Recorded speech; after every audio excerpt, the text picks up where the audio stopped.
Hello friends, welcome back to my YouTube channel RJ beauty and lifestyle. तो आज की video dedicated होने वाली है ब्लीच के ऊपर। ब्लीच की मैंने बहुत सारी वीडियोस अपलोड कर रखी है जो कि बहुत ज़्यादा यूजफुल रहती है।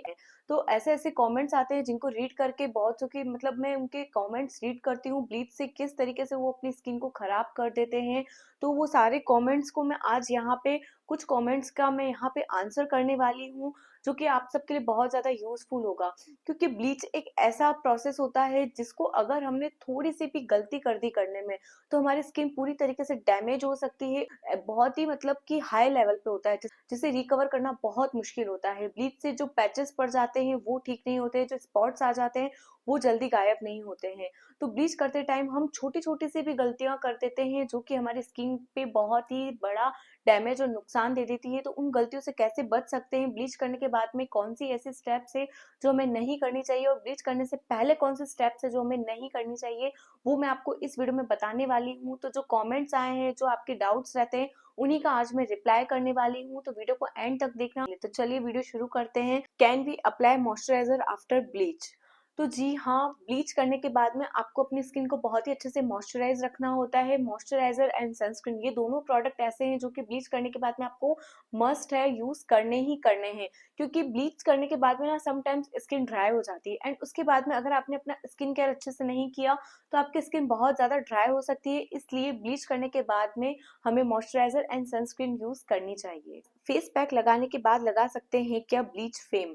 देखो, ब्लीच कोई भी हो, फेम है, नेचर्स है, वीएलसीसी है, O3+ है, कोई सी भी ब्रांड की ब्लीच हो, फेस पैक लगाने के बाद में ब्लीच नहीं करते हैं। आपको अगर ब्लीच करनी है तो वो फेस पैक लगाने से पहले करनी है।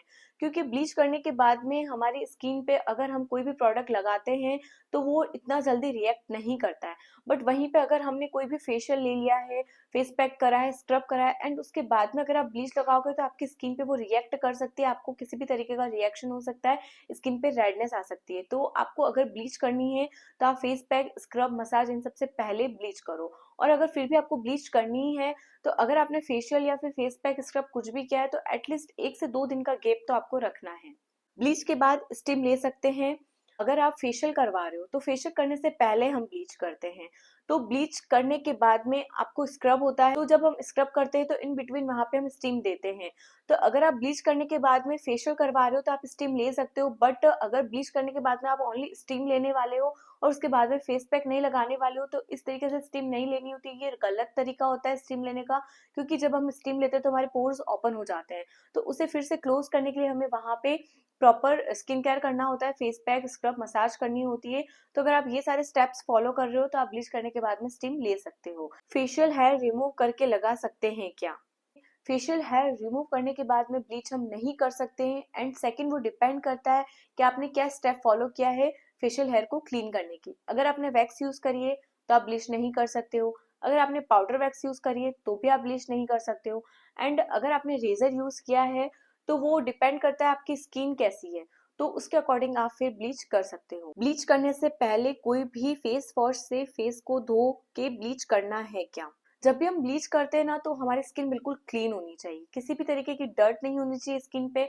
तो ब्लीच करने से पहले स्किन को क्लीन करना होता है। वहां पे आप फेस वॉश यूज कर सकते हो, कोई क्लींजर यूज कर सकते हो या फिर आप वाइप्स यूज कर सकते हो। Face wash and cleanser best option होता है। तो स्किन को हमेशा क्लीन करके ही ब्लीच करना होता है। ब्लीच के बाद डी टैन कर सकते हैं क्या? तो ब्लीच के बाद आप डी टैन कर सकते हो। बट वहां पे आपको क्या करना है कि फर्स्ट हमने क्लींजिंग करी, उसके बाद में हम ब्लीच लगाते हैं, देन हम स्क्रब करते हैं और फिर मसाज होती है, जो भी आपकी फेशियल स्टेप्स होती है ना। तो आपको क्या करना है कि जो फेशियल वाला पैक होता है आप उसको स्किप करके आप वहां पे डी10 पैक यूज कर सकते हो।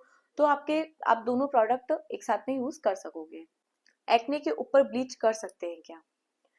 अगर आपको अपनी स्किन पे कहीं पर भी कट, बर्न, रेडनेस, पिंपल, पस वाले पिंपल या एक्टिव पिंपल, इनमें से किसी भी तरीके की स्किन पे प्रॉब्लम हो रही है तो वहां पे ब्लीच आप नहीं लगा सकते हो। ब्लीच नहीं लगानी। वहां पे अगर आपने ब्लीच लगा दी तो जो आपको स्किन प्रॉब्लम हो रही है वो और ज्यादा बढ़ सकती है।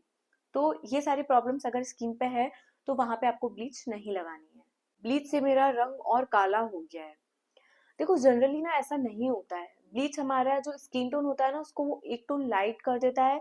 बट अगर आपने सही तरीके से ब्लीच नहीं करी है उसमें बहुत ज़्यादा एक्टिवेटर मिला दिया है, बहुत ज़्यादा देर तक अपनी स्किन पे रख दिया है, तो उसके फिर रिएक्शंस हो जाते हैं और हमारी स्किन ब्लैक हो जाती है, जो कि बहुत ही रेयर केसेस में ठीक होती है।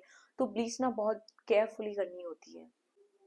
गुलाब जल यूज कर सकते हैं ब्लीच करने के बाद, तो हाँ डेफिनेटली आप गुलाब जल यूज कर सकते हो ब्लीच करने के बाद में। ये आपकी स्किन को काम करेगा, सूट करेगा, और स्किन पे अगर थोड़ी बहुत रेडनेस हो जाती है तो उसको भी वो ठीक कर देगा।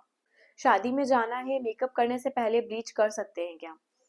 आपको अगर मेकअप करना है तो आपके मेकअप में एंड ब्लीच में तो आपको एटलीस्ट 2 डेज का गैप रखना है। अगर 2 डेज नहीं रख सकते हो तो मिनिमम 1 डे का गैप तो आपको रखना ही है। इधर ब्लीच और इधर मेकअप दोनों एक साथ में नहीं कर सकते हैं। जो बाल गोल्डन हो जाते हैं वो फिर से ब्लैक हो जाते हैं क्या? तो हाँ जी, आपके जो भी हेयर होते हैं वो ब्लीच से, ब्लीच एक्चुअली क्या होता है ना, जो हमारा मेलानिन पिगमेंट होता है ना उसको कम कर देता है, तो हमारे जो फेशियल हेयर है वो हमारे स्किन कलर के हो जाते हैं। तो ये कोई परमानेंट ट्रीटमेंट नहीं होता है। 1 महीना 1.5 महीने में आपका जो भी गोल्डन हेयर होता है वो धीरे धीरे हट जाता है और आपका जो नेचुरल हेयर का कलर था वो फिर से आ जाता है। तो ब्लीच कोई परमानेंट सोल्यूशन नहीं होता है, उसका कलर जो है वो धीरे धीरे निकल जाता है। रात में ब्लीच लगा सकते हैं, हाँ ब्लीच आप कभी भी लगा सकते हो, ऐसा कुछ नहीं है। एंड अगर आप रात में कर रहे हो तो वो तो और बेस्ट है। अगर आप दिन में ब्लीच कर रहे हो तो ब्लीच करने के बाद में आप ट्राई करो कि आप डायरेक्टली सन के कांटेक्ट में मत आओ।